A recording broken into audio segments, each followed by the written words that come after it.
Welcome to the Penny Bloom Podcast. Ain't another place that has got more bombast. Romp past your mom, dad's listening to Tomcats. Talking everything that make you sad. We don't want that. We're here to make you smile. Put your mind at ease. Peace, love, and bloom, and always praise Keanu Reeves. This what we about. This some weeding now. We'll talk until we can't no more, and then we peacing out. Alright, let's go. Penny Bloom Podcast. It's the Penny Bloom Podcast. Penny Bloom Podcast. It's the Penny Bloom Podcast. Penny Bloom Podcast. Penny Bloom Podcast. Hello everybody and welcome in to Winter is Blooming Season 2. This is the Penny Bloom Podcast and I am Colton Robertson. I'm joined today by Joseph George. What's up, homie? Oh, what up, what up? Always a pleasure to be here. Oh, and it is always a pleasure to have you. Game of Thrones Season 2 kicks off today for us on our rewatch, and I am so very excited because this was one hell of a season premiere. Season 2, Episode 1, titled The North Remembers, written by David Benioff and D.B. Weiss, directed by Alan Taylor, a very familiar name now, as he directed the last couple episodes as well, the finale and episode 9. So he went on a little bit of a run here, Alan Taylor. He's doing a good job. If I had to say so myself. If I had to say so myself, I tend to agree. He's had some of my favorite episodes of the entire show. Yeah, I don't know, this was quite the perfect premiere of a season. To kick off a season, to introduce some new characters. We get Melisandre, you get Davos, you get Stannis. Is this the first Stannis? Or actually, it is. Yeah. It is. Like, you get all of Stannis, you get, let's see, who else is new? Is there anyone else new other than Stannis' crew? I don't think so. Maybe that's it. Yeah, I think that's it. But we also... Craster. Oh, yeah. Craster's in the north, I guess, would be the other thing. But, you get some cool people introduced, and then also you get, checking in on where we left off with everyone last season. It's like you get every single corner of the realm covered as there's a king in every corner, as Kat would say later on in this episode. So, I don't know. Yeah, this was war has begun. And we're seeing it everywhere. And I don't know, it was a perfect premiere. It's actually very interesting. On the Blu-ray box set, each case is a season. It's got 8 cases, 1 season per little DVD case. And each one of them has a different phrase on the front. The first season was "You win or you die." And the second is "War is coming." You win or you die. The second is war is coming. Yeah, which I thought was interesting. War isn't already here? I thought so. I thought it was already here. Maybe like the true war. I guess it was promotional material as well. True. So True. Prior to season 2 happening, war would have been coming. Once season 2 got here, war was here. So there's the way to look at it. But it was also a nice short one compared to a lot of Game of Thrones episodes. This was only 53 minutes. I was looking at the time bar at the bottom, and I'm like, we're checking in. I'm like, I got 10 minutes left, and then it just was over right then and there. Because it was just the end of it. They had like the director's cut and stuff that I never account for.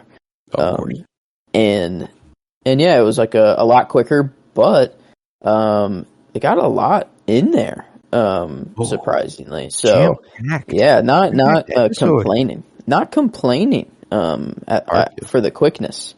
No, it was. This is what's crazy enough is this was like kind of my ideal Thrones episode, especially for a season premiere. Kind of getting us reacquainted with every place we're going to be, every storyline. There was a series of like 25 to 30 minutes where every time we cut to a new place, we were with new characters who hadn't appeared in this season premiere yet. And it was just like, holy shit. the amount of storylines that we are just bouncing around and all of it being connected and understanding the connections between the storylines more than I ever have. It's a whole different experience watching the show week by week, episode by episode. It's so nice. Yeah, I mean, it's been crazy rewatching this and actually thinking about like where everyone is, what is actually going on, like behind the scenes, what's going on off camera, sort of thing, and it's been, I don't know, I've been understanding the show so much better than I ever have, and it's like it's only making the show better. I already held this show as like, I mean, I always struggle to find a better show overall than Game of Thrones. For how long they were good for. It was good from the jump, and they just didn't slow down.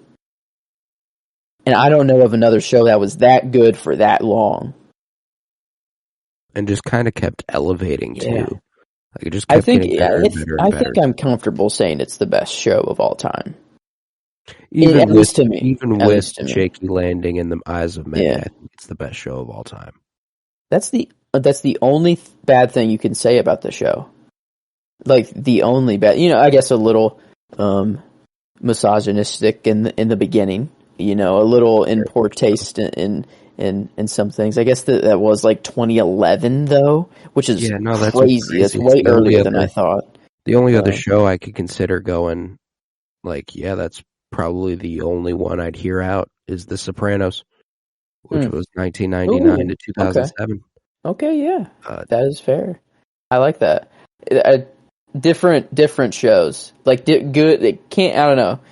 Can compare on the level of like how just good they are, but they're so different in like possible to compare. Yeah, it's like in one episode of Thrones you might spend $10 million, on the production, and then The Sopranos is just great, masterly written, storylines that are performed to peak potential. Like that's the greatness of The Sopranos. And Game of Thrones is just like the fantasy, while actually having good actors play roles where dragons are on screen and everything like that. So, God, it's wonderful. What do you say we get into something of a scene-by-scene breakdown of the season 2 premiere? The North remembers, and boy, does it! Yeah, I would like a scene-by-scene breakdown.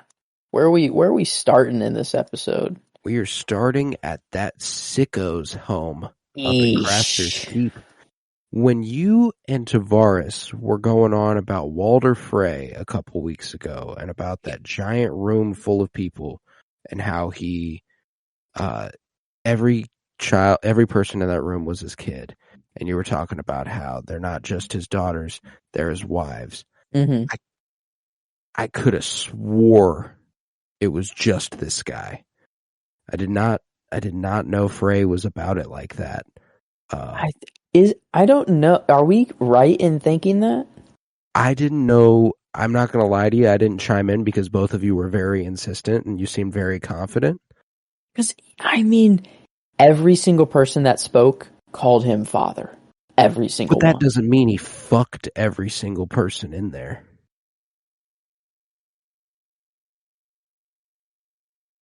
Because, like, they would still be noble ladies and stuff, and he talks shit to one guy about how his mother would still be a fucking milkmaid. Okay. Wait. Yeah, I think he just fucks that many women. Because the way they talk about this guy, Night's Watch brothers, who are not the most noble people. That's true. I don't think Rob would have had a single fucking qualm pulling up and going ahead and taking the twins if that's what Frey was on. You know what I'm saying? Like, he's disgusting and he's nasty. Okay. The Frey family tree. Oh my god, I think there's only like 5 women. Every single That's member the other at thing. House When of Rob Frey, accepts proposals, there's like 8 chicks there, and some of them are his granddaughters. every single Frey member comes from 1, 2, 3, 4, 5, 6, 7, 8, 9, 10 women. That's the top generation of women. All of those, just 10 women, every single person. So, okay. Wait. So I guess some people in that room were his grandchildren and his nieces great and nephews and grandchildren great-grandchildren. and niece. Wait, were his, I guess, oh, I see. 1, 2, 3, 4, 5, 6, 7 of them were his sisters, while 3 of them were not. I see. And the 3 that were not do not have any children.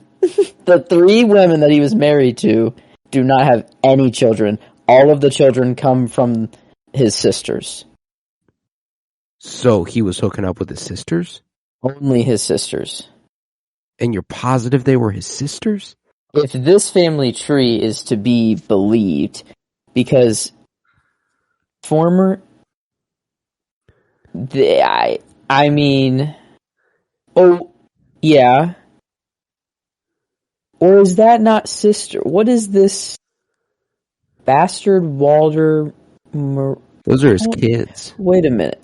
Wait, no. Walder Those are his wives. Those were the ladies he hooked up with Okay, to so create those children. Okay, so these aren't his sisters at all. Oh yeah, they all have different... Oh wait, they would have had the same last name. They would have been Frey already. Yeah. So, okay. Blackwood, yeah, they're all different houses. Okay. So I guess he just hooked up with the different houses. Well, that's the other thing. Like that's different ladies. That the House Frey is like known for, is that they are just so extremely fertile. Wow. They have kids. Dude's just pumping. I mean, pumping them out. Those women, oh my god. I feel so bad. He's disgusting. He's a disgusting man. But I wanted to say that no matter how disgusting Walder Frey is, at least he's not this disgusting. I guess this guy is confirmed only they to openly be fucking his daughters. Yeah, and he's okay with it. As soon as they started talking about it it here, I was like, ain't no way Catelyn not bringing that up about his daughters. You know what I'm saying? When he says you're going to have to marry one, she wouldn't have even accepted that proposal. They would have been completely fine. You're right. Taking that house, I think. Fair. Yeah, but there's a reason he's north of the wall.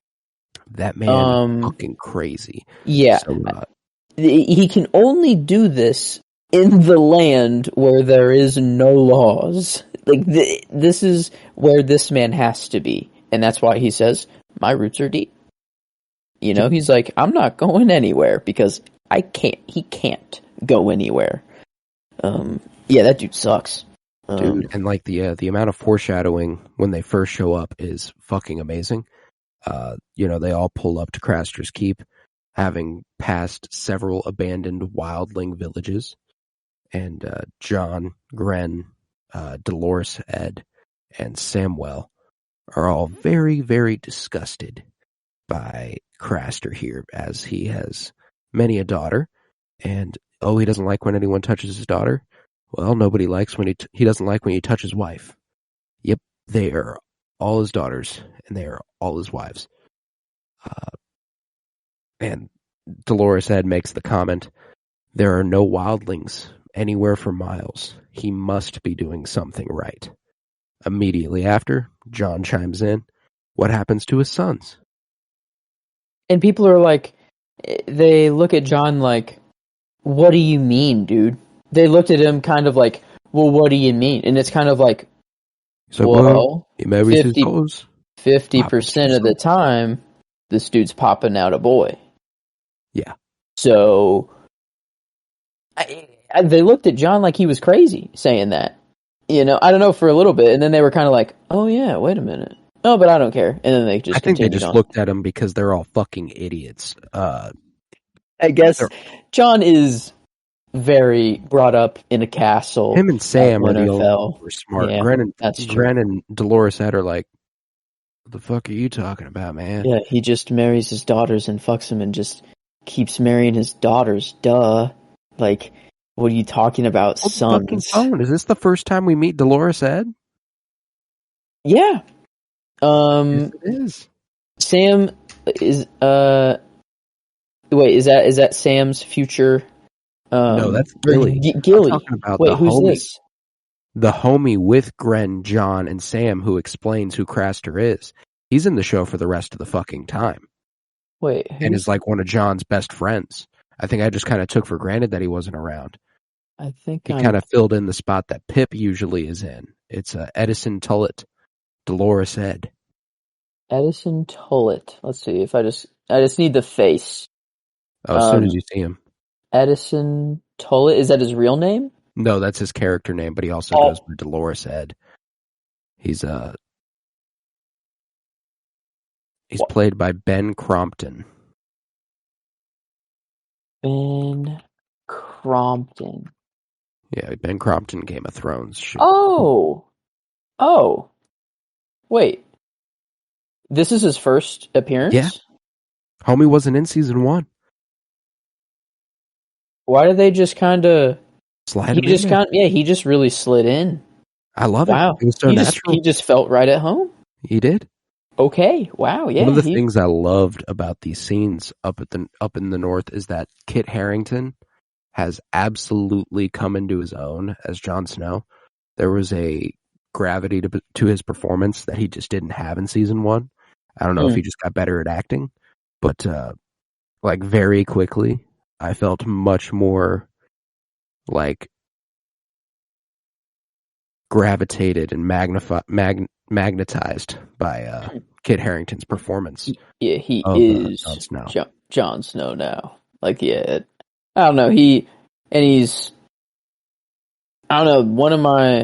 having just a lot of great moments. Like, he's learning just so many lessons right now, so many valuable lessons that it's so cool just knowing where he goes, and like that whenever I'm first watching these lessons that he's learning, I'm just taking at very face value. That's like, yeah, he's learning this lesson. He's just a guy at the wall, whatever. Well, that was the crazy thing about season 1 is that like episode 3 and like 4, pretty prominent. The first 3 episodes, I would say he was pretty prominent. But then it's like one scene here and there up at the wall. They'll show what John's up to.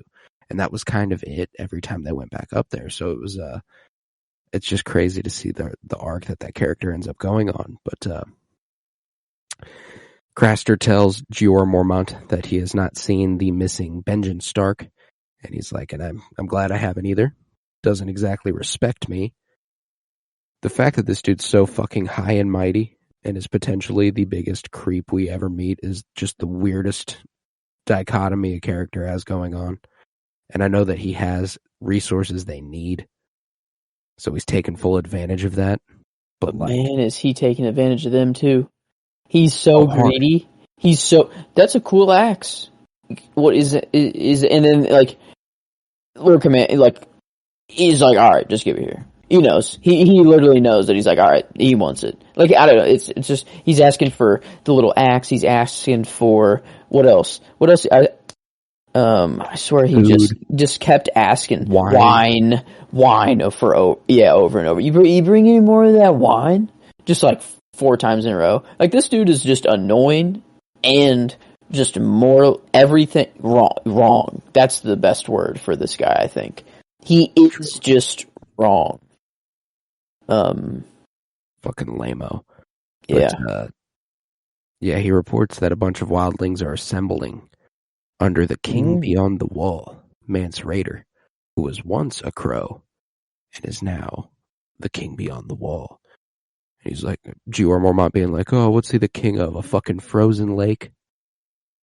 I like that John gets to like appreciate Mance Rayder on like a whole other level, and Jeor's so damn dismissive of him.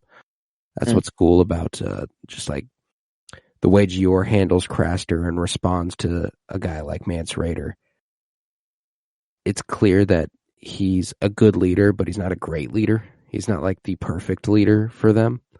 Mm. It's just interesting to see, because like a perfect leader goes ahead and probably does something about Craster taking advantage of them so fucking thoroughly, and just goes, well, let's spare the pain of so many fucking people.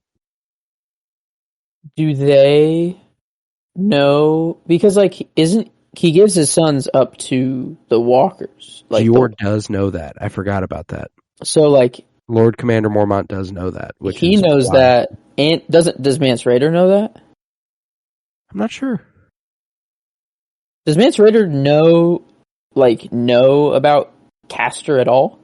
I'm not sure. Like, does he like fuck with him at all? Like, is he like involved at all? You know, or is he just kind of like is it Craster? There's an R there. Yeah, Craster. Is Craster just like chill with the White Walkers, and that's why everyone around him is dead, because everyone else just got killed by the Whites, and then, you know, boom. No, I think everyone fled. Okay. Because they knew that there was a person there who was literally attracting White Walkers. Yeah. Like, literally calling them to their area. Okay. So, yeah, I guess, The Lord Commander knows that? Oh, yeah. That's not even what I was going for. I didn't know that how does he knows? Yeah. That comes up later. Not sure how much later, but he knows. Wait, for like how long? Like he's known before this? It's why he's acting the way he acts. Yeah. Like it's the reason he kisses his fucking boots, because they need the resources here, and it's the only stop for miles before there's nothing forever. Oh my god. What? How is this? But he's like, am I remembering wrong that he kind of like dismissed the threat of the White Walkers? Like a little bit? Or was he like always a firm believer? He's the one who tells, he never outright says it, but he's the one who tells like Tyrion, like, there's a threat to the north. Tell your sister we need men. You know, like, okay, so he's never been he's never been doubtful. No. Okay. Especially after a dead man literally woke up and Jon had I knew that, but I thought before that happened, he was like, I don't know, like, yeah, we'll protect the north. I don't know why I remember like a line where I don't know. Maybe I'm confusing him with someone else, I think. Yeah, maybe. I'm not sure. But regardless, Jon is not very responsive to Craster being the way he is. He challenges him a little bit.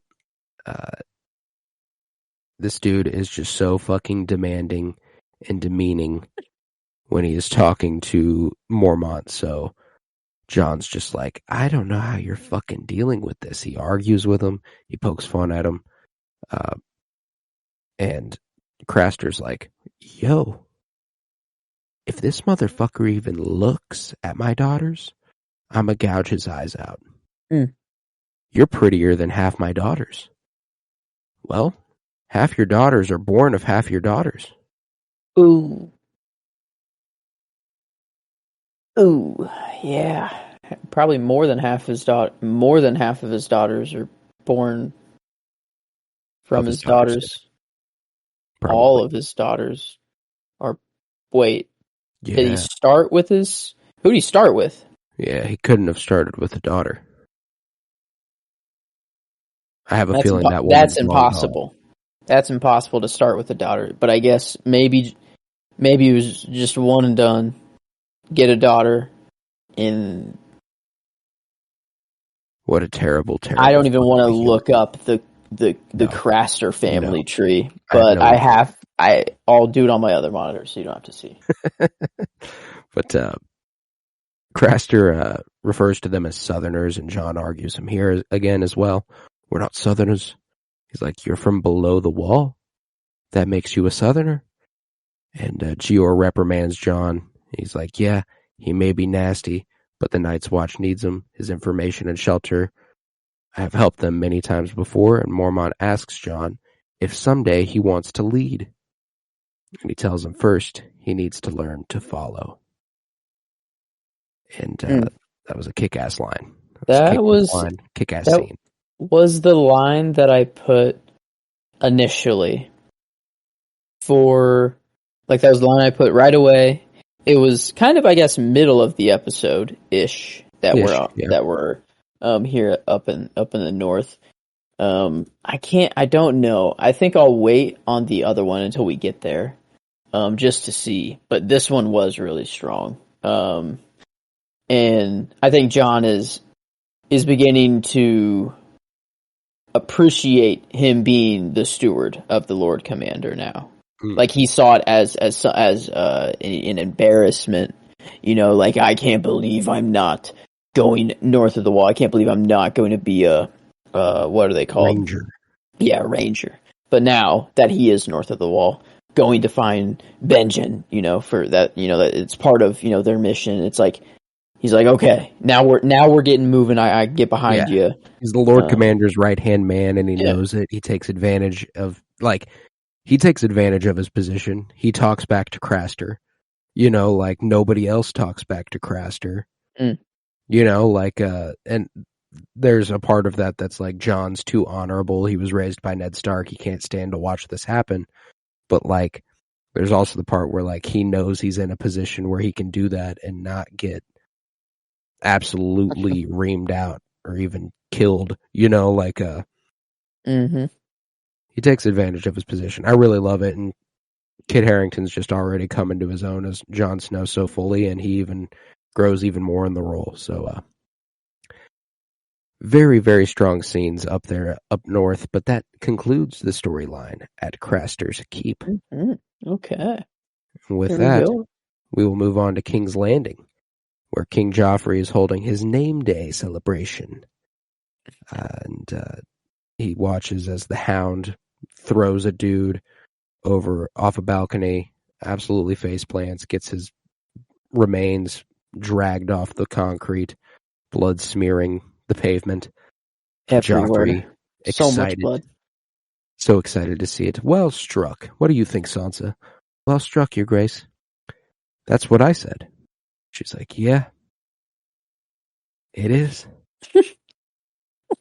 And this is the sort of thing that made me pick the line I picked in the finale of season 1. The whole when he's like, maybe I'll bring you your brother's head, and she's like, maybe he'll bring me yours. She's a little done. She's clever. She knows how to say the right things, get under his skin without it being like directly. I see. That's the most threatening she gets. Yeah. It's complying with the rules, but being kind of snarky about it at the same time, and it's perfect. Like, because, oh my god, is Joffrey just the worst? The only thing that I think I've agreed with so far is him redecorating the throne room. I actually do think it does look pretty badass. Like, with all, like, the heart, like, I don't know, I do agree. If I were a king, I would want a pretty badass throne room, but then the rest of the castle would be like, just kind of chillax. Interesting that's what Robert decided to do with it. Yeah, I wonder if that was a Cersei thing. It might have been. Because I feel like Robert just wouldn't have given a shit about it. I feel like he's like, I don't care. He probably would have just been like, get the dragon skulls out of here, and beyond that, fuck it, we're cool. You probably did leave that up to Cersei. That's a fair assumption. But regardless, he's not pleased with Sansa, and Sansa's kind of toying with him as much as she can get away with. And he is irritated when Sir Dantos Hollard arrives a bit late and a bit drunk.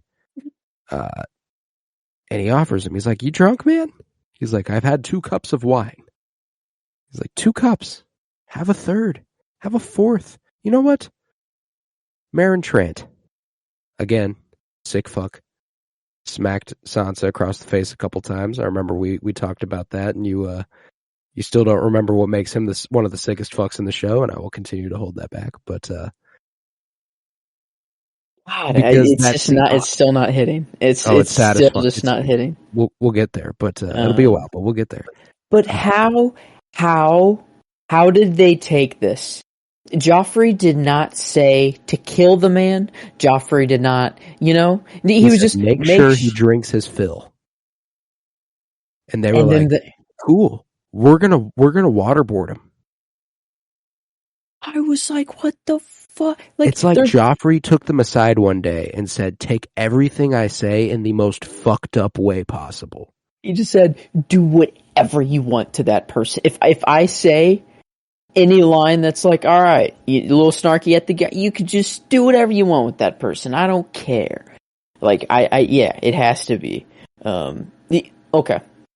I feel the connection that the Targaryens have to their dragon and the Starks have to their wolves, Joffrey has to his just bitch ass incel guards. Yeah. He has ultimate incel powers. It's incel hive mind. Yeah. That's what they got going on. So no, yeah, you're probably right. It's lore. It's lore. I remember it in the books now. Insane lore drop. Sansa goes ahead and chimes in, "You can't." And he's like, "What the fuck did you just say? You said I can't?"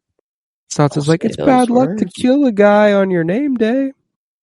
And he's like, "That's fucking dumb. I'll kill who I want, okay?" And I love the way the Hound, again, coming in clutch, chiming in. Subtle little things hinting us at the fact that he's going to be a good guy. The Hound could have just made that up. Because, like, Sansa could have, like, panicked and been like, "It's bad luck." Like, she could have panicked, and the Hound was like, "Yep, it is bad luck, man." Like, I literally think that's what he, like, and that's just... I think that's what happens. I think Sansa panicked because she said, "You can't," and then was like, "Oh, I gotta come up with something." And then the Hound's like, "It's true, Your Grace. Whatever a man sows on his name day, he reaps for the whole year." Quick with it, Hound. Came up with that pretty quick. I'm not... And Joffrey's like, "You're a man. I trust you." Okay. You're right. He's a fool. That is the only reason. Oh, man, that's like all... Like, I don't know why I didn't realize how much Joffrey hated women before. Like, it's insane. Like, how just open... Like, he just says it. Just, like, outright. It's not even that you have to imply that he is. I mean, obviously the stuff he says and, like, his actions, you can put it together pretty easily. But, like, I mean, he literally, like, just openly is like, yeah, women just don't think right. They're just... He talks to the North. He talks about the North and says, they value their women too much. I don't know how I just didn't pick... Like, he literally says it out loud. I think you just recognize that he's such a shit person that it's like, of course, that's just another thing. I think it's more that, like, I don't think we realize just how much of it is centered on that. Like, the emphasis on women is just a lot bigger than I thought for some reason. But I mean, the hate is still here. It's just even stronger now. It's very specific. So. Yeah. Joffrey calls Dantos a fool, and Sansa's like, yeah, that's exactly it. He'll make a great fool instead of being like a quick death. Go ahead and make him your fool. It'll be perfect. And Joffrey does make this happen. And Dantos returns a couple times and returns for one of the most important scenes in all of Game of Thrones. When Joffrey dies, he sneaks Sansa out of the city. Yo, Sansa saved his life. That's kind of sick. Cool, super cool. Hey, I mean, fair enough. If I, was about to fight in a turn, about to get, he was about to die there. That's why he was drunk in the first place. Oh yeah, because he knew he was about to die. So he's like, all right, might as well go out. Booked. I'm going out like that. And this dude is like, well, I'm dying either way. Sansa saved my life here. I might as well get her out of here now that this bitch ass Joffrey's dead. Like, thank God. But sees a sad demise as well. But the purple wedding, I like that. I don't know. I like just a color wedding. We have the green wedding, the purple wedding, the red wedding. The red one just still hits hard. It just still hurts. It's a sad too one. much. Especially, that's going to hurt even worse upon just week after week watching this. But right after this, when he agrees to make Dantos his fool, Tyrion pulls up, arriving back in King's Landing for the first time since Tywin sent him there. And Joffrey's like, what the fuck are you doing here? And he's like, don't worry, my nephew, there is work to be done. And he's like, what work are you doing? Super fucking funny. And the scene between him and Sansa here, incredibly strong. Where, you know, he's like, I'm sorry for your loss. And Joffrey chimes in, you're sorry for her loss? Yeah, her father was loss? traitor.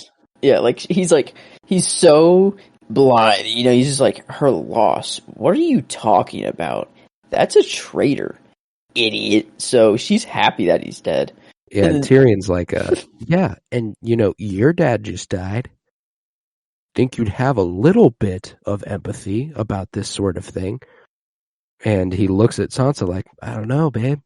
Should I have empathy about it? What do you think?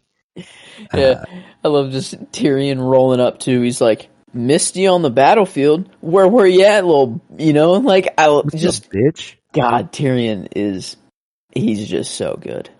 Outstanding. I'll let it. Sansa tells him directly, you know, my father was a traitor. Joffrey is my king. I'm more than happy to be here with him. And the way Tyrion's like, of course you are. You know, like, he's like, he sees so clearly through it. He knows what this girl's going through. It's just so, like, it's so sad. And it's just all the more powerful the way Tyrion ends up where he ends up. It makes me so much more happy. But I'm declaring it now. This dude's getting the performance for the episode. Ooh, good choice. He had to do so many different things this episode, and it's actually nuts. And I was gonna wait to say it after, but I actually want to like put the emphasis on it now to show that he had to show like love and compassion with Shay in the freaking bedroom. You know, like actually it was cute, a nice cute moment between them. He had to just absolutely flame the fuck out of Cersei. He had to come in, kind of flame Joffrey too. I don't know. Dude just absolutely popped off. Was funny, was serious, was meaningful, was the city makes harsh. Me want to fuck. The country did too. Dude, yeah. I mean, hey, it seems that Tyrion, he makes the women happy. He's good at his job. He's a pleasing man. So he is a giver. I think he's got. I don't know. He's my number one character right now in the whole show, probably other than Rob right now. Like it's Rob and Tyrion. Like the same feelings I have for the King of the North, I'm having for like Tyrion at the same time. You know, man. It's an incredible character. But Tyrion heads straight to a small council session where they're discussing the conclave's announcement that the long summer has ended. The longest summer in living memory. The imagery was interesting here with like the bird they brought in that represented the summer was over, and like Cersei being behind the cage the whole time. Super cool framing. Yeah. Which was interesting. Like, I guess why is she caged up right now? You know, like what would why? Tyrion was just sent in to hold her back. Hold her down because she's the disappointment child right now. Maybe she feels backed into a corner, I guess. Because she's the disappointing child now. She doesn't have Jaime. She lost. There's only so much she can do to control her child, who is the king, because he's such a loose fucking cannon. So she's not really in a position of power on any side, and it's Jaime's gone. She's just feeling like she's trapped. That's a good catch. You know, I noticed the framing, but I didn't think about it as a metaphorical sense. But yeah, for sure. Because I was just I noticed the frame and I'm like, oh, that was just a cool shot. And then I'm like, well, wait, like, I wonder, there's probably a reason behind that. Yeah, like putting her behind a cage, but. No, yeah, you're right. But Cersei orders the city gates be closed to refugees. She's like, you know what? Yeah, we got enough wheat for the next 5 years. And the way Peter says it, well, if the winter's longer than 5 years, we'll have less common folk. Eesh. That's rough. I mean, Janos Slint chiming in. Good old Janos being like, hey, and limited housing, tons of people, refugees coming from the war.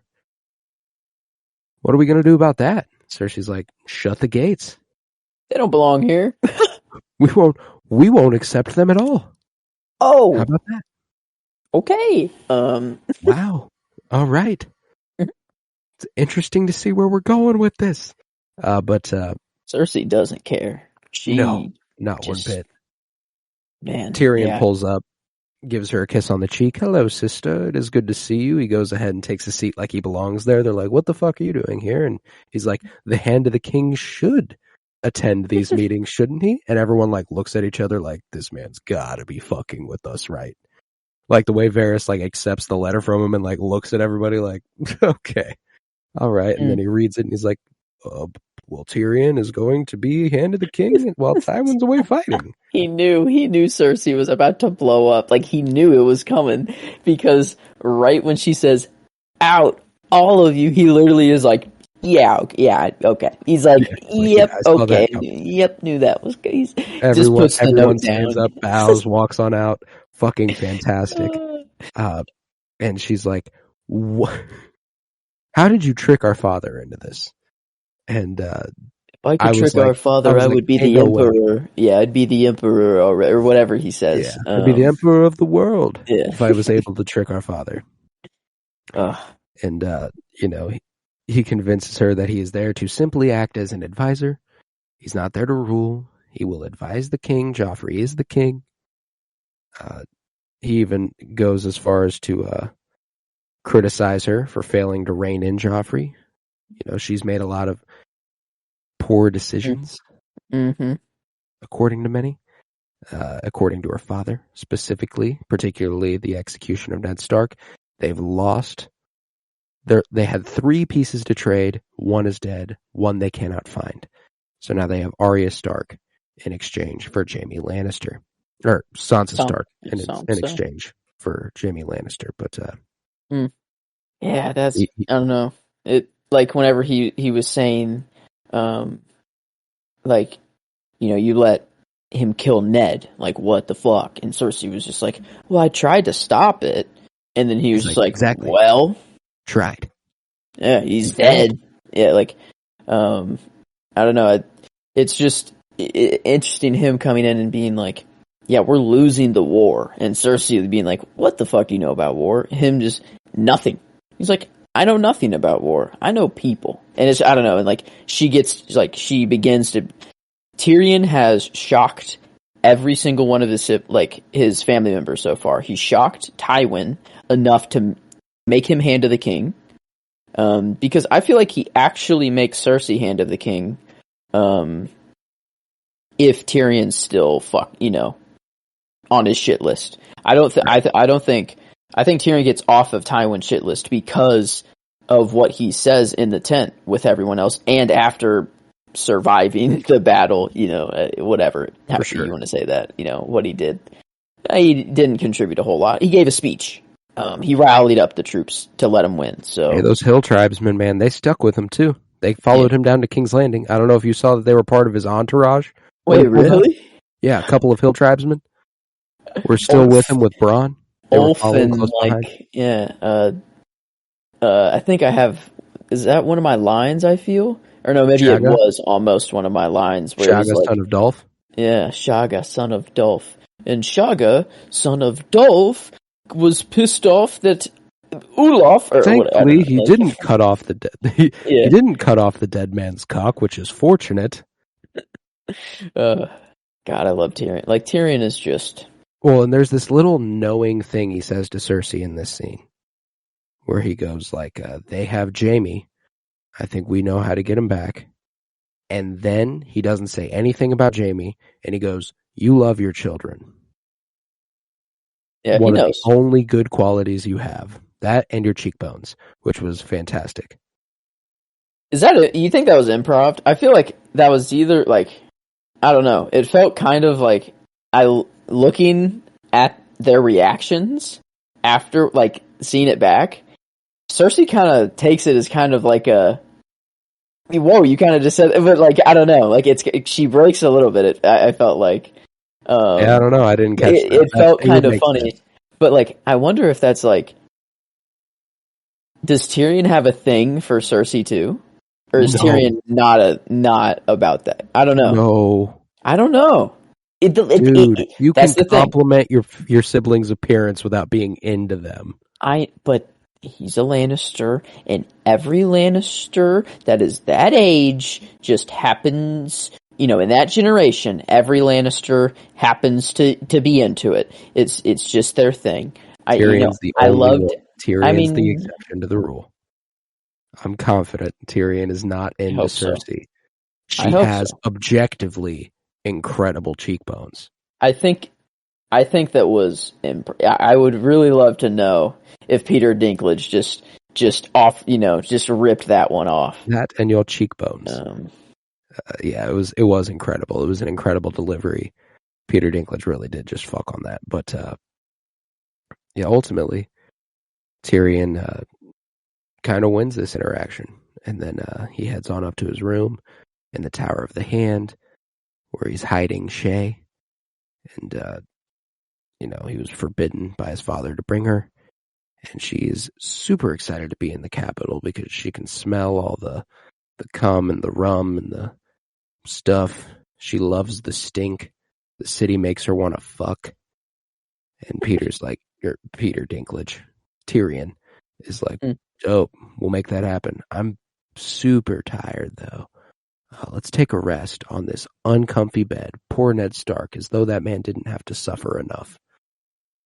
Yeah, it pops his back, like you hear his back crack, like when he says that, like poor Ned, man. He's already the hand of the king, and he's got to just have, I guess, an uncomfortable bed in the standards of Tyrion. I don't know. I guess Tyrion is probably an expert when it comes to a comfortable bed. So I trust his opinion. Yeah, Ned strikes me as the type of guy who, like, he's a soldier. He's used to sleeping on the ground. That's what his bed is actually rock. It's just flat rock with like an animal tarp. Yeah. That's his ideal bed. Catelyn's gone through hell. Or Catelyn too. Yeah, shit. Didn't think about that. No, yeah. Fuck.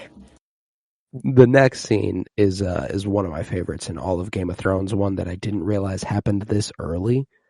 One that I thought happened a lot later, where Cersei talks a bit coded with Peter Baelish about finding Arya Stark, and she's like, when he's a bit reluctant, she's like, I heard this song once about a boy from a very low-born house who got in good with a larger house and fell in love with a daughter of the house. Does this sound familiar?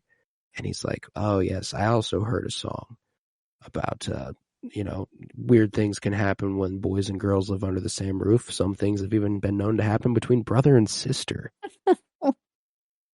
Can I say in this scene, Cersei's eyes, for some reason, the light was hitting them differently. Like, her eyes were, I don't know. It was the only thing I could really focus on during this Lena scene. Headey is fucking gorgeous. That's a beautiful woman. And she is shining in these next couple scenes. Specifically, this one made her my favorite character of the episode, Cersei Lannister. When he goes, many forget that knowledge is power. And Cersei's like, yes. Seize him. They grab him. She goes, cut his throat. They pull out a knife, put a knife to his throat. She goes, you know what? Never mind. I changed my mind. She tells them to take 3 paces away. She tells them to turn around. She tells them to close their eyes. And they follow every instruction to a T. And she goes, "No, Lord Baelish. Power is power." And that's my line of the episode. Favorite line. Power. Favorite line and favorite character. Cersei is almost going for the clean sweep here. She gets close. She gets close. And I'm debating performance on whether it should be Lena Headey or someone else. Because I've been waiting for that episode where Cersei starts to shine, because she was strong in season 1, of course. But she's different here. This was I'm telling you, everyone brought their fucking A game for the season 2 premiere. And Lena Headey bringing her A game as Cersei is different. She's fucking fantastic. It does make sense. I think season 1 is season 1. It's like the pilot season. They filmed it. They knew it was probably going to be good, but then now they know it was received well, and people are now it's like, okay, this is serious. And now they're like, I feel like the actors can probably just get into their roles a little more, and they have a little more, I guess, I don't know what the word is, but they have just a more deeper connection to it, I think. A deeper connection to the character, a little bit more confidence after the success of season 1. They're all just filling in their shoes a little deeper, a little bit more experience in the roles. It's all just it's all firing on all cylinders for them right now. But the next scene is when we are with Joffrey redecorating the throne room. Okay. He's hoping to restore the intimidating facade for him, a facade that the Targaryens had going. Say what you will about them, they were conquerors. And it's like, oh yeah, Joffrey?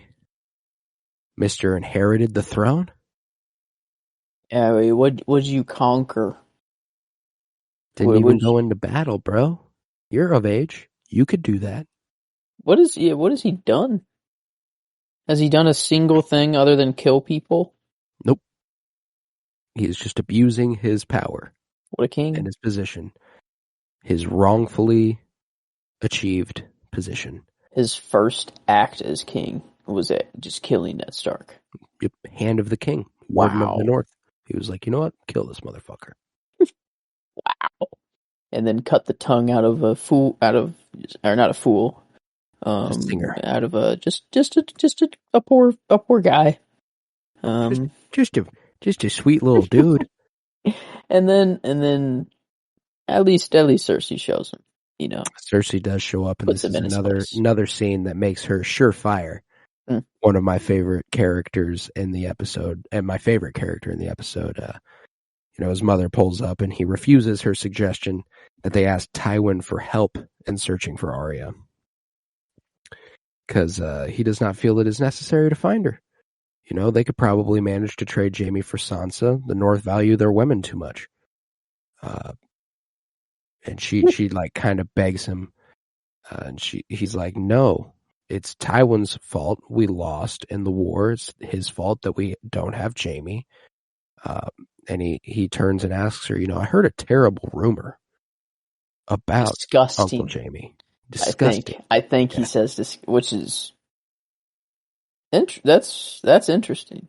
I guess he is still young, so I guess it's not genetic, maybe, I don't know. Maybe just not I think it's not genetic. It feels, it's just, I don't know. In the Game of Thrones world, it just feels like things like hair color, is literally, if you're a Stark, you have dark hair. If you're a Lannister, you just have blonde hair. If you're a Targaryen, Jon. We don't know what the fuck's going on. Well,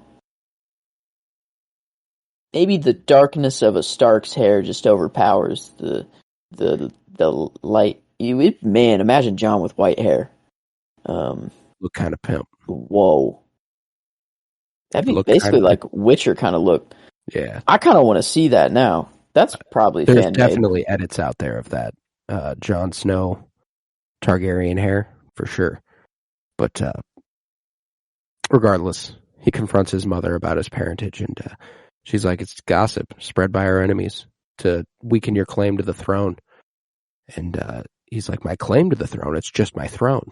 There is no claim. She's like, of course. And he questions her about his father's bastard children. How about the children my dad fathered? What of them? And she's like, what do you mean? He goes, what happened when he grew tired of you? And she smacks the shit out of him. And I was like, all the workers take a quick look, and they're like, oh, okay, gonna act like I did not see that. Back to work. Yep. I literally immediately opened the Google sheet upon contact with the face and went, Cersei Lannister is my favorite character of the episode.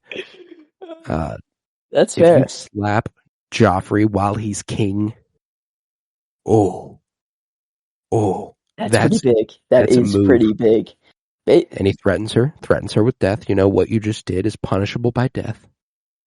You'll never do it again. And this is one of the few times you see Cersei truly scared. And I think it's one of the times you truly just realize that she knows her son is a loose cannon. She has no control over him. She can't do anything to steer him one way or another. He's willing to kill her if he needs to. He said, what you just did is punishable by death. She was looking down, and whenever he finished that, she looked up like, oh my God, you might actually kill me right now. She was like, you might actually do this. That's, God, to be that much of a just pure asshole. Just, God, Joffrey sucks. And I can't wait to see him just suffocate and his life drain from his body. God, it'll be so nice. But, thus... end of this storyline. It is the end of the storyline, and I think I am going to have to declare that my favorite scene as well, her slapping the shit out of Joffrey. Yeah. There's one more thing that happens in King's Landing. There is one more. Lord Janos Slint leads a citywide massacre of Robert's bastards. They find the infant that we saw in the brothel in front of her mother. They kill this child, and in front of Roz. And wow, you gotta be a sick person to slice a baby's throat. And that one guard was like, I'm not, he was like, dude, I am on the wrong side of morals here. I serve Joffrey, and but I'm not he's like, I'm not doing holy shit. Oh my God. I did like the way they would show that shot that's horrifying, where that guy's just walking away with a baby in his hand. He's holding him by the leg, and he's just carrying him like that. And you watch a dude who is a city watchman, watch him walk away, seething in anger, and just such an interesting and devastating idea that they had to pull off here. That Joffrey is a sick fuck, but wow, they killed some of these kids in pretty brutal ways. They drowned one of them. They drowned one of those kids. Why? I also don't know that these are all 100% his bastards. I feel like they just went around and killed dark-haired kids. Yeah, even if there's a chance, I guess.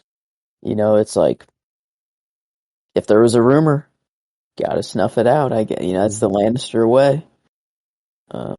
Luckily, the only one who's gotten away is Gendry, and they interrogate his former master Tobo Mott over some hot coals, and he reveals that he left the city as a recruit of the Night's Watch, and he says that Gendry can be identified by his bull's head helm.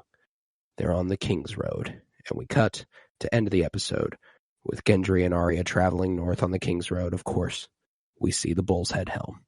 It's okay. Yep, perfect. You could have just said a wolf's helmet. He told him everything pretty good from there, but then he could have just been it's a wolf's helmet.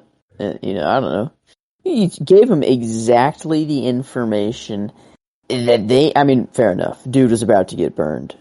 I'm not gonna lie. He narked, but like, Hard not to here. that's a tough situation not to narc on. He's already going north, already going to Castle Black. You're like, all right, I don't know. That's tough there. That is tough. Well, like, the thing for me is that once you go to the Castle Black, like, He couldn't be king. you can't. So why are they even worried? Yeah. I don't know. They Just should in just case. be like, oh, well, I get, yeah. Just in case, I guess. I guess John. Well, He he's died. not king, and he did die. You're right. Not many people. You're right. Not many people could say they went to Castle Black, died, and then came back. So doesn't really happen a whole lot. That's fair. In fact, they're increasing the chances of that happening by killing Gendry. Because they would probably bring him back. Yeah. That's the thing. Well, like, if you just leave him alive up at Castle Black, you never kill him in the first place. There's not a chance for him to be resurrected. There's not a chance for him to come back and rule. So, like, What a thing there. You That are it is actually- actually better to let him go. yeah, you would Castle actually Black. be increasing his chances of getting to the throne if you kill him. Wow. Whoa. Much to think about. But We need like Game of Thrones. What if? we do. What if Gendry had been killed and brought back to life? Oh, just a real who gives a fuck of an episode, huh? But up at Winterfell next, Bran Stark is suffering through some pretty less than important complaints about homes and vassals and the unrest at Robb Stark calling his banners and taking the young men south, and Maester Luwin has to guide him in carrying out a lord's duties, kind of informing him on what the right thing to do is, and being a good mentor to him. You know, I like me some Maester Luwin. He's a good dude. He doesn't deserve, I don't know, just feels like he gets the short end of the stick a lot. He's a good guy. Yeah, he's doing a lot of work. You know, he's just very humble about it too. You know, he does what he needs to do. He doesn't ask for anything. You know, he just advises, and he's there to make sure everything's going all right. Yeah. What a guy. Good guy. Good guy. Man, the Maester North. Luwin. Not a lot of just, you know what? Not a lot to say about this guy. He's solid. There's not a lot of that. Just a good guy. Yeah. Yep. Just a Just solid good good guy. I feel like I could just kick back with Maester Luwin and have a nice little chat. You know? You know, if I want to be anywhere in the Game of Thrones universe, probably the North. It may be cold, but Winterfell just seems like it's that place. Yeah, they got some good people. You know, we see later that they're not used to many people who aren't, who aren't white. They are a little racist. But yeah, that's true. Okay, maybe Dorne. Wouldn't affect us very much as white folk, but you know, from a moral, it'd be like moving to like the Netherlands right now. You know, it seems like a nice, friendly place, but they have like festivals. Yes, I didn't think of like Essos. Essos is probably where I want to be now that I think about it, because it's like Pentos, yeah, the free or like cities. Dorne, like that's Dorne. warm. That's in Westeros, though. Oh, it is. Yeah. Oh, that's wow. a kingdom. Oh, yeah. Duh. Dorne might be the only place in Westeros that I'd like actually be cool with. Yeah. Yeah, probably. But yeah, I don't know. Winterfell. Dorne's got it figured out. Like, I can't wait till we get Pedro Pascal up in this hoe. They're the best people in all of the show. The people in Dorne. But regardless, that night, Bran takes a slumber, and he dreams that he is the direwolf, Summer, walking in the God's Wood, and he looks in the pool, and he sees Summer's reflection rather than his own, which wakes him up. Homie's been working hard. He's not dreaming, and he tells Osha as much. You know, but which is interesting, because like, why doesn't he think? Does he know that that's not a dream? like he can feel that he's actually in control, you know, so like he knows he's not dreaming, or like does he like I guess I don't know. I think he knows it's not a dream, but he doesn't know what it is. Okay. I think it's just like it's too real to be a dream, but I don't have any other way to explain it. Is sort of the vibe that I get. Everyone dreams. I don't. Yeah, he just says, I don't. He's very confident. He's either just lying. I guess that's the thing about Bran, you know, is like. Did he look down? Did he look at his feet when he said that? Oh. I have to know now. I forgot about that little detail at the beginning. We said we were going to pay attention, and I forgot. I don't have any pain. Does he say it? I guess I lost where it was in the episode, maybe. Oh, right here. Oh, it was off camera. Dang it. So we won't know. It could be a lie. Don't believe it. Don't believe everything this man says. Be skeptical.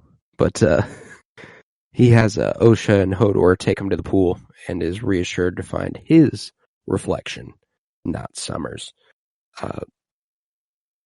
And they look to the sky and see the red comet. And many people think it has many different meanings, but Osha explains that it truly only signifies one thing: dragons. Osha's got that shit figured out, bro. She knows things. The wildlings, what's crazy is the most solid understanding of magic have been the least civilized people. Yeah. It's been the Dothraki and it's been the wildlings. They have a better understanding of all this mystical shit than every other fucking place. Probably because they just actually get out there and see it. It's not just learned in a book. Right. It's I loved, by the way the red comet was utilized as like a transition piece so often. Oh, Daenerys would like look up to it, it would pan up, and then it would come back down onto Jon. You know, it's so many Daenerys to Jon transitions. Yeah, the red cat. That is interesting, though. I guess like dragons are born, the space is just like, all right, fuck it, we're sending a comet over Westeros or Earth or whatever. It's around the whole fucking world. Planet. What's the planet? Is it just Earth? Do they call it Earth? I don't know that we ever hear what this planet is called. I think they only ever refer to it as like the whole world. Has no overall or official name. The characters within the world simply refer to it as the world. There we go. Discovered 3 continents. There is Westeros, Essos, and Sotheros. Oh, south. So like Antarctica, probably. Or I guess, is it cold or is it a warm south continent? Yeah, I guess we don't know how the mechanics of this place works.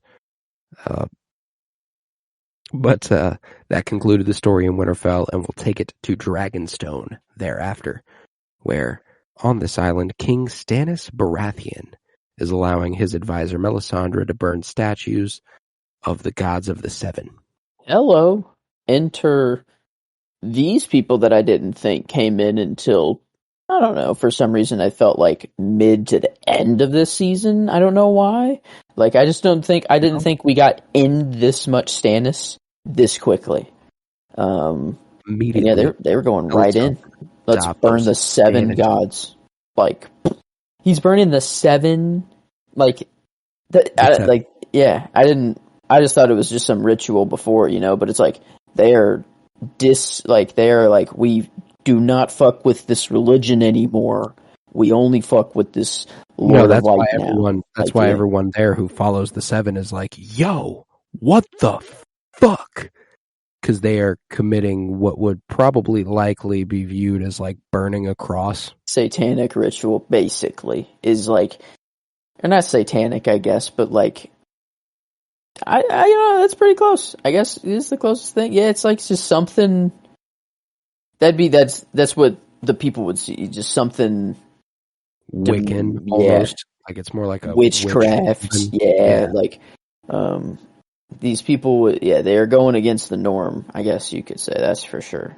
For sure. Yeah, they're making an offering to the deity, the Lord of Light.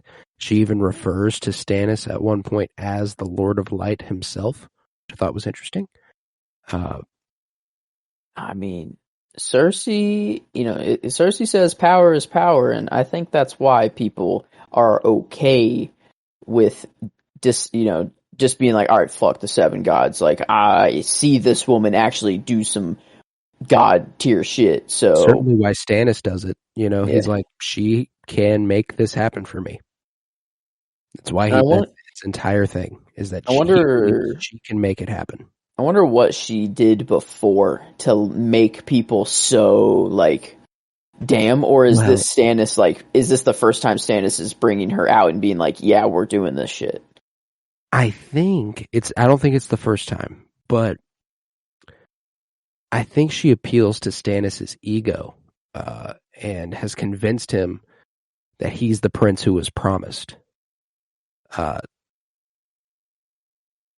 She is firmly in the camp right now that Stannis is the prince who was promised, and that's why she has hitched her ride to Stannis Baratheon, telling him he's some sort of chosen one from the fire, and that sword will be known as Lightbringer or something like that. And I was thinking, like, the future.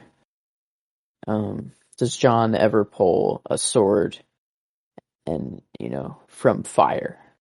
And I'm like, well. There's only one fire sword that like is a legitimate fire sword that we see like on screen. I'm like, no, that's not it. But I'm like, he does stab the fire parts of the Song of Ice and Fire. He stabs fire, and the sword that he brings out of the fire. I see you. Will be is that the prophecy sword that they're bringing it out of the fire? Dagger, the Lightbringer. Whoa. I don't know about that, but I everything that is said about the prophecy now, I'm just trying to like take, all right, and I think that's fair. I think that's fair. We can try and work it on it's whatever. Prophecy at the end of the day, it's just why not? It's just a story. Like it's just George R. R. Martin's way of being like, yeah, like I don't know. It's just all. This is all prophecy. It just makes it feel cooler. It doesn't actually matter the intricacies of a prophecy, It just makes it feel cooler. It's very fantasy-esque, but regardless, Maester Cresson is outraged by this affront to his gods and fearful that Melisandre is leading Stannis into a war he cannot win, and he asks Sir Davos Seaworth to see to it that he does something about it. Like, talk to him. He trusts you. And they complete the ritual. Stannis throws down the sword. So he's not fully sold on the religion, obviously. He's just sold on the power she has to help him. And also I think it's a lot of just like he likes Stannis. He like believes that he should actually like be king a little bit, but he's like, I don't know if he's going about this the right way, but I am loyal to Stannis. I have to like stay here. It was really interesting, to like see his position here. Davos, man, this guy is one of my faves. And boom, right, right off rip. Like in this episode, did not expect him to be in this episode at all. Didn't expect any of Stannis' crew to be in here. But one of the dudes who makes it to the end and ends up on the small council for Bran. Oh, okay. The first appearance. Okay, yeah. The small council is Bran, Davos, Tyrion, or is Tyrion? Yes, Tyrion is. I think he's the Hand. I think he remains Hand. Sansa's like Warden of the North, Queen of. Okay, yeah, that's sick. Jon is North. Mm-hmm. Arya went west of Westeros. Oh. And then who else is on like the council? I feel like there's some Samwell is the maester. Yeah, Oh yeah, that's right. Okay, that's Davos sick. is the master of ships. So we have everyone. So Tyrion is the Hand of the King. I guess we could. What is there a name for that? I guess the last Brienne. Oh yeah, Brienne of Tarth. She's the leader of the Kingsguard. Okay, yeah. Tyrion, Hand of the King, Bronn is now Lord of Highgarden. So Bronn? I don't think he's on the council, but Yeah, I guess small council looks thus. It's a master. Oh, a master of coin. Apparently. Bronn's the master of coin. Apparently, yeah. Wow. Outstanding. Okay, Bronn really. He climbs. Wow. Yeah, and then Samwell Tarly, Brienne of Tarth, and Davos. It looks like that's it. Yeah, so we meet what ends up being the small council for Bran Stark here, one of the members, which is nuts to think about how far we go. Ooh, still to be decided is the Master of Whisperers, Master of War, and Master of War again. Okay, so just the Master of Whisperers and Master of War, I guess, have to be decided. All right. Which is, I guess, interesting. But yeah, I didn't think of the people who are at the end, but we have all of them now. Besides Brienne. We haven't met Brienne yet. She'll be in a couple episodes. Okay, wow. That's really interesting to, in that lens, watch the episode as who of these people is alive at the end of the show and who is dead. I don't know, there's not a lot that are alive.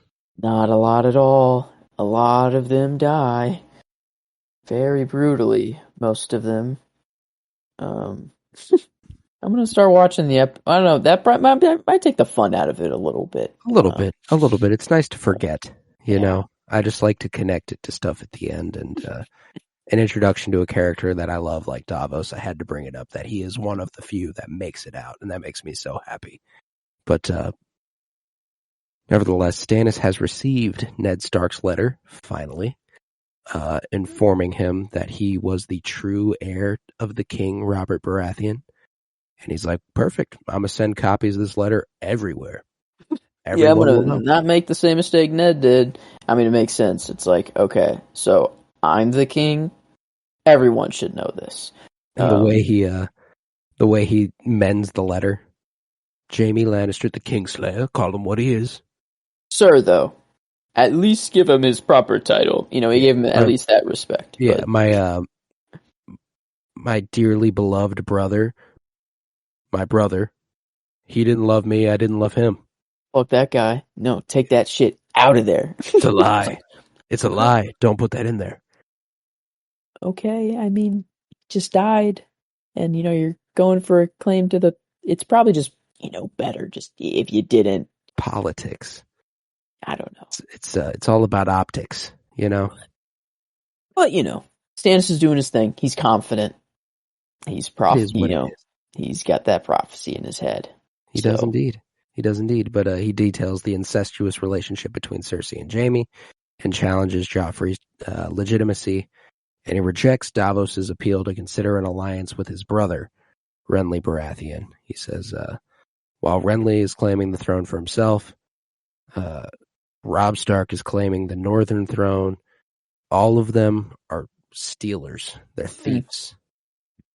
You know, can't have any of them. And Crescent chooses the oddest moment to go, you know what, I'm sorry. I'm thirsty, and I would love a drink. Is it right? Is this guy, or is this a different guy? What's insane is he's willing to kill himself to kill the Red Woman. He's like, this is so fucked. He's like, this is so far gone, I'm out of here. And I hope to take out the Red Woman with me. Like, what? Like, whoa! Yo, dude. What the fuck? She chugs the rest of that shit. Her necklace starts flaming, like, afterwards. And I've never noticed that before, but like, this might be my line, the line she delivers. Just because she just chugged poison and tanked it and then watched the dude die, and she goes, "The night is dark and full of terrors, old man, but the fire burns them all away." And like, everyone looks at her just like, holy fuck, like, yes, I will follow you. Like, obvious, like, oh my god. And yo, I was very hardcore considering her as my favorite character of the episode. Ooh. But Cersei's in great. sequence, this comes before Cersei smacks the shit out of Joffrey, and I just couldn't in good conscience after that go with anyone else. Yeah, no. That is and Cersei's very sound for this episode. She just absolutely crushed this episode and became Cersei Lannister now. I think Melisandre she'll have her time to shine. This was just her introduction. So it was just one of my favorite character introductions we've had so far. It just stuck out so hard. Man, I don't know which line to go with. Either Melisandre's or Lord Commander Mormont telling Jon, you want to lead one day, then you'll learn to follow. I have a lot of my lines are the lessons that, like Benjen, better than no one. Here, a man gets what he earns. I will speak when I return. And then Ned telling him, we'll speak about your mother whenever we see each other again, blah, blah, blah. I like the Jon quotes. I think that's the one I will go with. I like it. The quote itself of Melisandre is not the reason it's on here. The only reason it's on here was because of what she did, really, not the quote. So yeah, I'll go with the Lord Commander's quote there, but I guess honorable mention to Melisandre there. She is badass already. But after that, it takes us to the Riverlands, where Robb has received the letter and interrogates Jaime about it. He's received Stannis' letter. And he's like, you know what? I figured it out. This all makes sense now. Everything came together because of this. You were caught by my brother fucking your sister, so you pushed him out of a window. You sent the order to kill my father. He's like, I did no such thing. And he's like, nah, but your actions caused that. Your actions caused that. And Jaime reveals nothing and attacks Robb's decision to keep him in his mobile camp rather than trust one of his bannermen. He's like, so I see you move me every time. You growing fond of me, Robb? And he's like, no, I just know that if I left you with a bannerman, Tywin would go ahead and send them a letter, become the richest man alive, or die. And he's like, wow, you don't trust the men you go into battle with. I trust them with my life. I just don't trust them with yours. And I was like, that was a bar. Robb had every line he said, like Jaime thought that he finally got Robb. Every time he was like, he had something. He's like, oh, I got him. I got him here. Does not make you a conqueror. It's better than 3 defeats. Like, oof. And then the whole time, Direwolf right here. Also, just for pure intimidation, walking around the cage first. Like because I think the wolf actually. Did Robb show up first, or did his wolf show up first? Robb showed up first, and he was talking to him for a few seconds, and then Grey Wind starts walking up, and Jaime turns to his side. Oh, so Robb calls him to the cage then. So I thought he walked in with Robb right away. Oh, okay. No. So he pulls up calls as him. Robb is talking to him, and then as he continues to accuse Jaime of everything he's done, he grabs Grey Wind so that he gets more and more angry, and then when he finishes his line of questioning for him, he goes ahead and releases the dog. Jaime gets truly scared. We see the Lannisters truly scared for the first time ever here in Jaime and Cersei both this episode, one at the hands of Joffrey, one at the hands of Direwolf, which was very cool. But gotta love the connection between Robb and what's his wolf's name? Grey Wind. God, that's so badass. So cool. So cool. Robb and Grey Wind, like he tells him, he's like, all right, I really want you to look like you're about to kill him here, and just go up, bite as close as you can to his face, Grey Wind. And it becomes like legend that he like rides his dire wolf into battle and is like they are like a duo. They're the king in the north and the wolf in the north. Like he is the white wolf, like he becomes a legend because of this, and it's just so fucking cool to watch. But I guess after this, but they're only like, because the age of the dire wolf is the age of the show. Like season 1 is like episode 1 is when they're born or taken, I guess, like basically, from their. So like, and how long has it been? Like maybe a year. That's only a year of growth, and they're already like that's a big boy already. What a good boy. What a good doggo.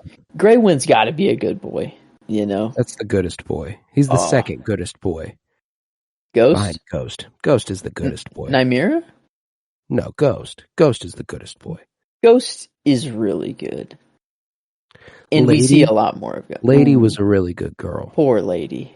Lady didn't deserve that shit. Lady doesn't deserve that. Lady is good. Lady actually did nothing. But Sansa deserved it, actually. Sansa deserved hers. Like, I wouldn't... Maybe Rickon. Who would I rather, like, I don't want Nymeria. I don't want Ghost or Grey Wind to die. It's either Lady or... Here's my thing. I would rather Nymeria pay for Nymeria's crime than Lady. You're right, but Rickon named his direwolf like something. Shaggy dog. Yeah, he deserves to die. I'm sorry. For that alone, like Rickon doesn't deserve to have. Rickon won't be upset. He was very young when he named it. I understand, child, but like, come on, man. Someone should have stepped in and been like, okay, you got to choose another name. Like that was like, made up some like, oh well, that one's already taken by one of your ancestors. So sorry. Shaggy dog. Do you mean Shaga, son of Dolph? Oh no, it actually is the same thing. That's who. That's who Rickon named him after. They ward. No, Shaga, son of Dolph, wards as Shaggy Dog. Yes. Yes. Whenever he's asleep. No, I see the vision. But Rob decides to send prisoner Alton Lannister. They're just taking random Lannisters as prisoners, which I think is hilarious. He sends him to King's Landing with peace terms. He demands the release of his sisters, the return of his father's remains, along with the remains of all those who served him, to be buried in the crypts of Winterfell. And the Alton Lannister's like, okay, cool, yeah, I think that should be very agreeable. And he's like, yeah, and the North is going to be free. We're going to be an independent kingdom. He said, "Oh, what now?" The Lannister, like, yeah, said, sir, he's like, those are my terms. And I loved the way that like fucking, I can never remember the dude's name. The dude with the top, his side beard. Yep. Chin. Okay. I know exactly what you're talking about. Yeah, I don't know the way his he's name like. either. Cassell, Sir Roderick Cassell. He's like the king in the north, and everyone around the table's like the king in the north, yeah. King of the north, and yeah, Theon a little. I like that they all just kind of like say it like quietly to themselves, like it's not even like a chant; it's just in reverence. They're just like, yeah, that is the king of the north, like king in the fucking north. That right is the king of the north. Like they said it as like in celebration. It was like, oh my fucking god, we will be a free nation. It was like. The king of the north is getting it done. It's like, yes, this is why I follow him. It's like George Washington. Cool. It's like George Washington making his peace claims, and they're like, that's the president of the fucking United States right there, baby. It's like George Washington holding the prime minister of Great Britain's son captive and telling him, you go back to fucking Great Britain. You tell them we're our own nation from now on, and you can't tax us. We're doing our own fucking shit. Yeah, Greyjoy's over there like Alexander Hamilton. That's the president of the United States of America. Some shit like that. Wow. Yeah. But I loved the scene, and this is the scene that assured, like all these scenes are what assured me of choosing Richard Madden as Robb Stark as my performance for the episode. Thank you. Because I am definitely going Robb for my character, and I wanted to go him for my performance as well. But I needed to have a Tyrion and Robb in here, and Robb has way better character development here than Tyrion. Tyrion's performance is why I liked him in this episode. And, it was all those things that I said about Kit Harington earlier, but like even more prominent, just a much larger role, and he is stepping into those shoes fucking fully. King of the North. That's the king of the fucking North, and he carries himself as such. Like, Richard Madden dominates the role of Robb Stark, and I was glad I could finally go with him for a performance nod. I was very happy to do so. The only thing I'm having trouble with is deciding whether I like the scene of him intimidating Jaime and, him with Grey Wind right there, or him telling his terms to, what was the Lannister's name? Alton. Yeah, telling his terms to Alton. I don't know which one I like more. That was close to being my scene. That was very close. I think I have to go with his terms because it has, that King of the North moment. Like, it was badass seeing Grey Wind and him, but like, I think his terms, it kind of sums it all up. So I'll go with that for the scene. Baller. Yeah, that scene is followed by one of the ones that is just the most infuriating when you know where the show is going. With Theon Greyjoy pulling Robb aside. Your Grace. Fucking love hearing people call Robb Stark Your Grace, by the way. Robb doesn't, though. Yeah, no. He's like... That's a fucking king right there, man. That's a king right there. Yeah. Like, because like I remember it never stuck out to me when I first watched it. Like, Your Grace. Like, I heard it this time. I was just like, that feels so right on him. It's nice. That was good. It's so nice to hear Your Grace in reference to someone who you like actually view as kingly. You know? Has Robb done a single thing wrong? Like, morally? Anything. No, he's been kind of the perfect child so far. I don't think he's actually done anything wrong. No, not as far as I can recall. In war, like as a war general, he's fucking it up right now. He's doing pretty good. He's just picking up any Lannister he wants, really, and just kind of toying with the greatest war general that this time has ever seen, Tywin. He's just fucking with him. Way smaller of an army, kind of evened it out now. Especially if some alliances are coming inbound, which is like this watch, I'm like, oh fuck yeah, Robb might team up with one of the Baratheon brothers. Okay, then the tide of the war, like holy fuck, yeah, it's way different. And then I'm just like, I mean, if Renly was willing to go, okay, so we even our numbers with the Lannister army. We take the Seven Kingdoms together, and then I just emancipate the North. It's so agreeable on all sides.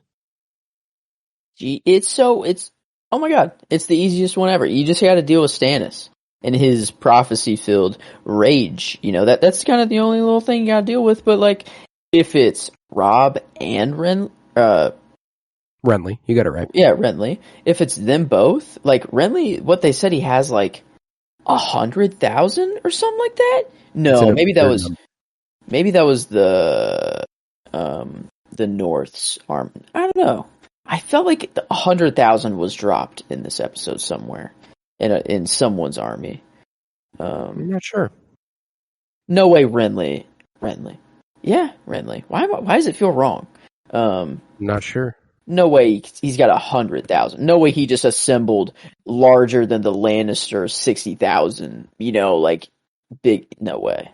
Right. He has 80,000, and if they were to combine their forces, it would be 100,000. He's got 80,000? I guess it's all of Robert's. Is it literally He's got Highgarden. like? He's got all the Tyrells. He's got the Tarleys. He's got a lot of great houses, which is why he's got such a large army. But And he has just the most legitimate. Well, no, Stannis, I guess. but people don't like Stannis. So his claim is Stannis sucks. I'm the better Baratheon. Yeah. Damn, that's cold. That's actually kind of cold. It's pretty. When does weird. he come like into the picture again? Couple episodes. I think it's season 2, episode 3. Okay, that's good. Oh man, I'm remembering so many storylines with him now. Yeah. Whoa. Okay, yeah, he's actually he's actually a big character now that I'm like very big piece in season 2. Okay. But this next scene is infuriating. Theon pulling Robb aside and being like, "Send me to the Iron Islands, where I can convince Balon. We have 200 ships. Like, come on, let me do this shit." And he's like, "All right, I will see." And Catelyn counsels against that. You shouldn't trust a Greyjoy. Shouldn't trust the Iron Islanders. Look at what they did. Look at how they rebelled. And Robb's like, "Look at what I did. Look at what I'm doing. Look at what Father did." And she's like, "You're more than Balon Greyjoy. Don't you fuck with me like that. Your father was more than that. Don't you fuck with me like that." And he's like, yeah. All right, fair. All right, and she's like, "Please consider trading Jaime for your sisters. We've heard so much. Sansa's in trouble. We haven't even heard a word about Arya. Like what's going on?" And he's like, this is where the mission shifted. This might be the first thing he's done wrong. Because she's like, "Please let me go home. Let me see my children that I have remaining. Let me just go home." And he's like, "No, you're riding south." He's like, "You have to convince." Like he kind of jumps into it. It's not wrong. It is definitely the right thing to do here in terms of war strategy. But that's the thing. They have all the leverage right now. Like, it is pretty timely. You can't just sit on your ass and not do anything in war. But like, Mom wants to go home for a couple days, or just let her go home and then continue on. I don't know. Yeah, but if she heads north, then heads south, it's a few months. She could be. I guess it is literal months there actually. Yeah. To travel, it isn't. I guess the King's Road isn't actually like a highway. Take a quick 2-hour flight up there. Never mind. So yeah, Robb's. I don't know. I'm struggling to find anything wrong with Robb. Then kind of here. No, yeah. I mean, like from a war general's perspective, he makes the right choice here. But from the guy who started this war's perspective, who took the war into his own hands, it's evolved. When he gives that speech after they kidnapped Jaime, and he's like, "One victory does not make us conquerors. Have we saved my father? Have we saved my sisters from the queen?" Like that's what the entire mission was at that point. It's become something else. And now it's killed them all. Yeah, now like it's he Cat says like, "All right, now we got to get your sisters, and then yes, we will kill them all." But Robb is just, "We're going to kill them all and then take back my sisters." Yeah, that is how he will get his sisters back in his mind. Yeah.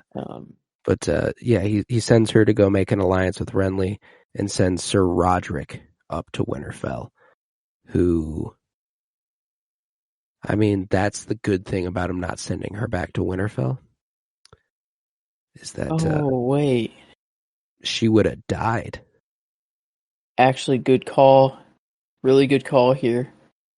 She would have died. Wow. Ooh, how does he go? What happens?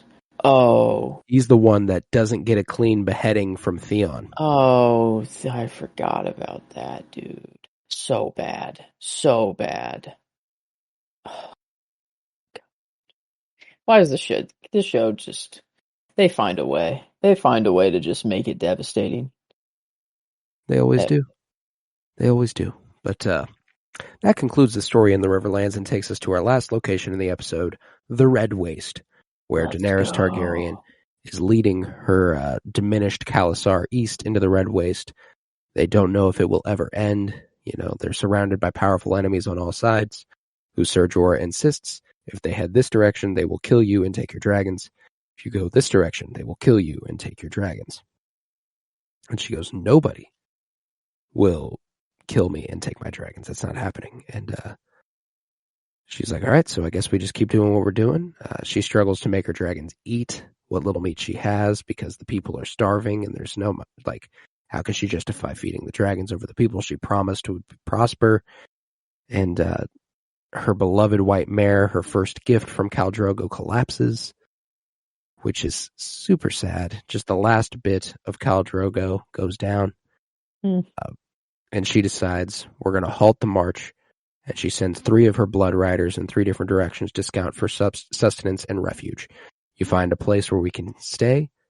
Tell me about it. You find a place that meets the sea? Tell me about it. You find a civilization? Tell me about it.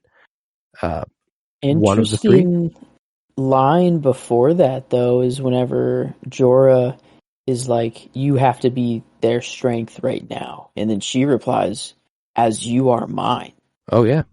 Which was, I don't know. I guess, like, I knew that she always, like, she valued Jorah's word and, like, was a, you know, very close friend. But, like, that was very, I don't know, a lot different than what I expected from their relationship, I guess. She values Jorah. Like, on a, like, I think she views him a little bit more close advisor friendly. And he views her a bit more lovingly, obviously. Yeah, I think it's just, to her, Jorah is like the closest platonic friend, like, that she has. Oh, and just someone who will be there for her no matter what, who has stayed by her side no matter what. And I guess she kind of, right now, it's like just not like the relationship is that, but I think in the future she knows that he is in love with her, and she uses that as like, I can get this guy to do whatever like, I think she knows that in the future, and like not necessarily uses it for like her advantage, but like I think it's sometimes like that a little bit. It'll be interesting to rewatch and see, because I feel like I always recall her as handling it rather well. But one of the blood riders she sends off is Rocharo, who I pointed out in the season 1 finale as having taken a kinship to Daenerys and Khal Drogo and Jorah Mormont, the guy who sat outside the tent with Jorah and talked about their fathers and stuff. And she like has a really nice one-on-one moment with Rocharo. Like, you have not failed me. Like, all my hope is in you now.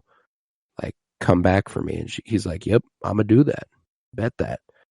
And I like that a lot. You know, I really enjoyed these guys. This small moment between Daenerys and Rocharo. Just thought it was cool. He's choosing to follow her. You know, like that's. I mean, that's his Khalasar now. After seeing what she just did, that's to have stuck around long enough to see what she did is the more amazing thing for me. To fall asleep and wake up after, we won't talk about the logistics of what happened that night or whatever, but like we said that power was power with Cersei, and then it got one-upped with Melisandre, but man, it's quite the one-up, birthing 3 dragons into the world. So, and living through that, not being burned whatsoever was also a one-up. That was a one-up. And then each dragon, one can get you a big army, one can get you a fleet of ships, and the other can get you whatever the fuck whatever you want after that. So and now they get her the world eventually. So it's going pretty well for them at the moment. Yeah. But that does conclude the episode of Game of Thrones. Have we filled out all our favorites? Are we all set there? I think we have. Yeah, we indeed have. A lot of just Cersei dominated for you, other than just Rob Stark as the performance, Richard Madden. And I almost gave Rob the clean sweep. Well, I guess my line comes from the Lord Commander of the Night's Watch, and I got Tyrion for the performance. But Rob, yeah, Rob is the character.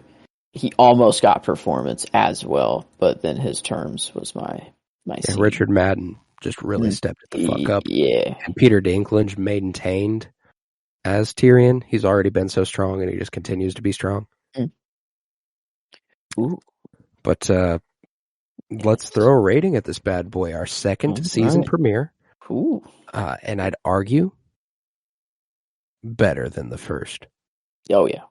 This one, it was a very satisfying premiere as well. You got every character, you got new characters, and you're itching for the next episode at the end. You're like, okay, the world's set again. You know, like, the whole in first season, it's like the world is being set, and it is set. Holy fuck, it's about to go crazy next season. Now we're there. We get all the introductions we need, and like a lot more happened than I thought would happen. Like way more is like they're just going. It's crazy.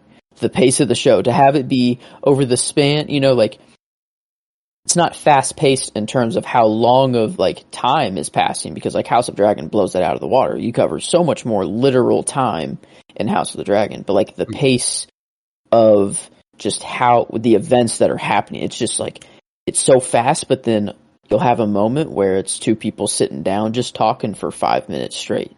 And like, it's, I don't know, it's such just an interesting show. And I don't know what more I could ask for out of a premiere. Nah, it's a damn good premiere, damn good episode.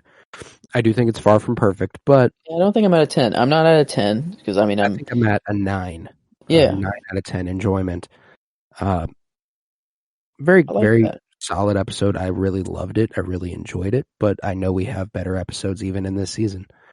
And I really enjoyed it, but it's not the most I've ever enjoyed a Game of Thrones episode. But now when it comes to genre though, because I agree with 9 there actually. I it was not a 10. That felt way too high, and then I'm like starting to get into 8s, and I'm like, no, it doesn't. 8 sounds low. Genre's a 10. Yeah, that is no hesitation there. It's like, yeah, this is the episode of Thrones that I want. You know, we did get dragons, I guess, but not in the sense that we're thinking of like dragons when it comes to Game of Thrones. We didn't get any big battle scene, no actual fighting, I think, for at me, all. it was just so perfectly balanced. Yeah. Just a little bit of everything, a little bit of every storyline, a little bit of every place. And handled so incredibly well. And that's exactly what I'm looking for out of an episode of Game of Thrones. Mm-hmm. They just did that incredibly. We got the 5 kings all lining up, which is fucking incredible. You mentioned of Renly, Stannis, Robb, Joffrey, and Mance Rayder. Is he the 5th? I guess he is planning on marching. That's what he said. There's only one direction you can go.